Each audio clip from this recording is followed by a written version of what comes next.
Pierre, à l'époque où on guérit pratiquement tous les patients, on a encore malheureusement quelques échecs. Et dans ces conditions, qu'est-ce qu'on peut proposer? L'étude Polaris 1 est une étude de phase 3, randomisée double aveugle, qui a étudié la réponse et la tolérance d'une association sofosbuvir, velpatasvir et voxilaprévir pendant 12 semaines versus placebo chez des patients qui sont en échec d'inhibiteurs des NS5A, c'est-à-dire tous les molécules qui finissent par asvir. Il s'agissait de 147 patients, approximativement 51% des patients étaient en échec de l'association Ledi-Pasvir sofosbuvir. Et les résultats sont sans appel, une réponse virologique soutenue à 12 semaines qui est à 97%, c'est-à-dire 4 échecs sur 147 patients.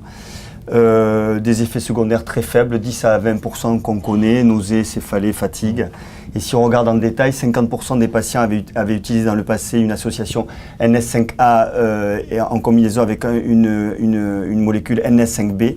Et quel que soit le type de mutation répertoriée, on s'aperçoit que le traitement marchait. Donc il s'agit d'un traitement d'avenir que nous n'avons pas pour l'instant, mais d'ici quelques semaines, ça devrait arriver. Pour ce qui est des mutations, les recommandations sont actuellement de les rechercher, mais peut-être que dans un futur proche, ceci ne sera plus nécessaire. Et donc, ceci, qu'est-ce que soit le génotype? Quel que soit le génotype, donc une simplification du traitement à venir. Ben écoute, merci. Bonne soirée.